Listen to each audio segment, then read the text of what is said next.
Hello. हाँ जी। हाँ sir. हाँ जी। हाँ बताओ। हाँ जी, बोलिए बोलिए। मैंने कि आप कुछ पूछ रहे थे। हाँ मैं ये पूछ रहा था हाँ, अब आप कि जितने भी प्रश्न हो ई अटेंडेंस से संबंध में, मैंने भी वो पढ़ दिया पेपर कटिंग, अब आप पूछ सकते हैं। जी जी बताइए। मेरा पूछना ये है हाँ कि ये अटेंडेंस जो लगाई जा रही है, हाँ, क्या ये अपने सेवा शर्तों के हिसाब से सही है या नहीं? देखो सेवा शर्तों में जो आप पूरे पढ़िए 2019 में जारी की गई, पहले तो सेवा शर्तें भी आपकी भर्ती करने के बाद जारी की गई।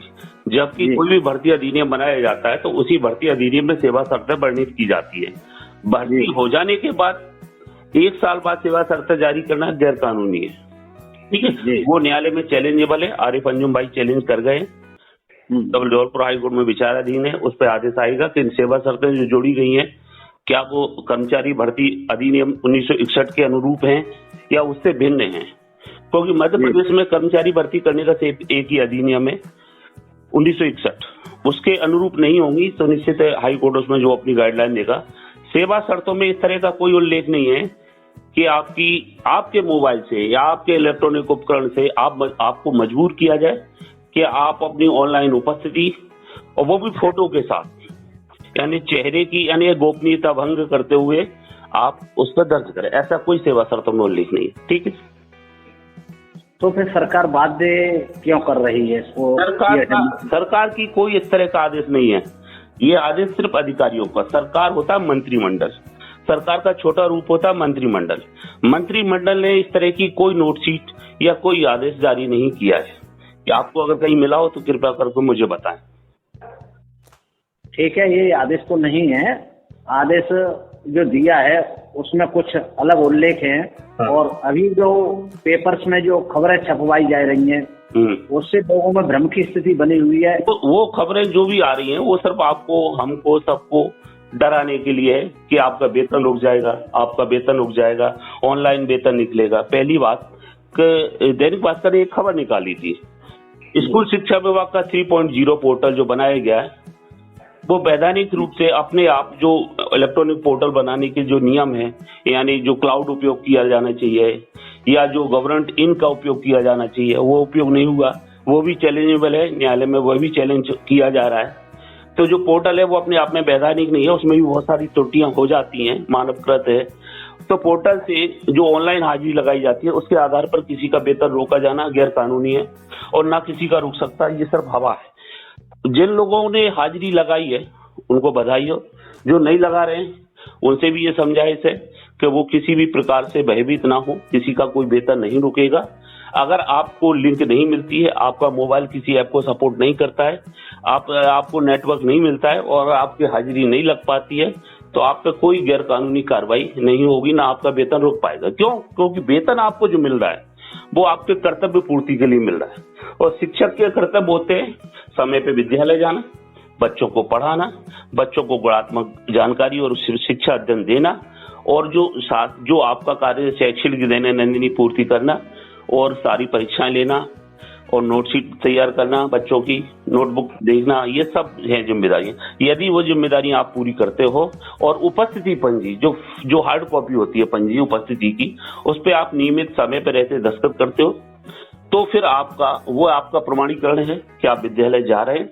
और आपकी दैनिक नंदिनी जो आप डेली भर रहे हैं वह भी आपका प्रमाणीकरण है, उससे सत्यापन कराओ वीकली अपने प्रधानाचार्य से, प्रिंसिपल से। वह ये दोनों पंजी आपका बचाव है। इसके बाद ये दोनों अगर आप तैयार करते हो तो किसी को वेतन, कोई माई का लाल भारत में सब पूरे विश्व में नहीं रोक सकता है। आपका वेतन है, अगर रुकता भी है तो आप 3 महीने की तपस्या कर सकते हैं। कई बार कर्मचारियों को 4-4, 5-5 महीने वेतन नहीं रुकता, बजट के अभाव में ये हुआ है अध्यापक शिक्षा कर्मियों के साथ। तो इसलिए वेतन के लिए घबराए नहीं, रुकने दीजिए 2 महीने, 3 महीने, 4 महीने। और उस वेतन रोकने की प्रक्रिया पे आप आरटीआई लगा के या नोट लेटर देकर आप अपने अधिकारी से पूछिए जो वेतन भुगतान करवाता है, संकुल प्राचार्य और डीडीओ से, कि आपने हमारा वेतन किस आधार पर रोका। निश्चित है वो जवाब देंगे कि आपने ऑनलाइन उपस्थिति नहीं दर्ज की पोर्टल पे, इसलिए आपका वेतन रुका जाता है। फिर उसके लेके आप न्यायालय में जा सकते हैं अपने हितों की रक्षा के लिए। न्यायालय निष्पक्ष आदेश देगा, जैसा कि हमें उम्मीद है और आज तक का जो आदेश हुए हैं कि भाई इसको वेतन जो विड्रॉ किया जाता है कर्मचारी को, उसके पदीय कर्तव्यों की पूर्ति के लिए, और पदीय कर्तव्य वो पूरे कर रहा है, बच्चों को पढ़ा रहा है, यदि वो पढ़ा रहा है, दैनिक वेतनी पूर्ण कर रहा है, पेपर ले रहा है, बच्चों के मार्कशीट टेस्ट ले रहा है, कॉपियां चेक कर रहा है, अपने कर्तव्य पूरे कर रहा है, तो उसका वेतन आपने किस आधार पर रोका? हाई कोर्ट तुरंत आदेश देगा वेतन रिलीज करने को। और एक भी व्यक्ति का हाई कोर्ट ने ऑनलाइन उपस्थिति न दर्ज करते हुए भी यदि वेतन विड्रॉ के आदेश दे दिए तो पूरे प्रदेश के लोगों की विजय हो जाएगी। और टेक्निकल रूप से जैसे फोटो महिलाओं के, बहनों के मोबाइल पे जा रहे हैं या पोर्टल पे जा रहे हैं, गोपनीयता कई बार भंग हो जाती है, क्योंकि पोर्टल है वो क्लाउड पे सही क्लाउड पे नहीं बना, गवर्नमेंट इन पे नहीं बना। तो ये सब जो चीजें आपने देखा होगा पिछले कई महीनों पहले बहुत सारे राज्य शिक्षा केंद्र के नाम पर फोन आते थे लोगों के पास कि हम राज्य शिक्षा केंद्र से बोल रहे हैं, आपका ये है, आपको नोटिस जारी हुआ, आप जवाब दीजिए। वो फ्रॉड आते थे कई बार, और उसमें लोग पपलू भी बन गए बहुत सारे। तो ये सब डाटा कैसे लीक हो रहा है? वहीं से लीक हो जाता है, क्योंकि पोर्टल जो है 3.0 गवर्नमेंट इन पे नहीं बना है, वो एक अलग विषय है।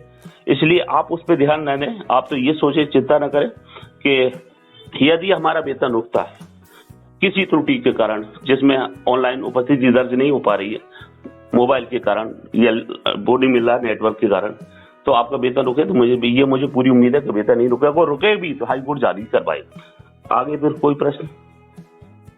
आगे प्रश्न यही है कि जैसे विभागों में लोग अटैच हैं हजारों की संख्या में, और उनकी अटेंडेंस फिर कैसे लगेगी? ये अटेंडेंस ऑनलाइन लगा रहे हैं तो उनका लोकेशन जो होगा, लोकेशन तो कर्तव्य स्थल ही होता है। अब ये बताओ, ये इस प्रश्न का आपके पास कोई जवाब है? अभी यदि कोई व्यक्ति कहीं दूसरे विद्यालय में कार्य कर रहा है, वेतन विड्रॉ वहां से हो रहा है, पर उसको अटैच कर रखा है कलेक्ट्रेट भवन में या किसी अन्य कार्यालय में, बीओ कार्यालय में, डीओ कार्यालय में। अब चूंकि वेतन रिलीज उसका विद्यालय से होना चाहिए, पर हो रहा है, ठीक है, तो अब उसकी लोकेशन तो वहां पे दिख ही नहीं रही ना, वो तो दूसरे विद्यालय में जा रहा है।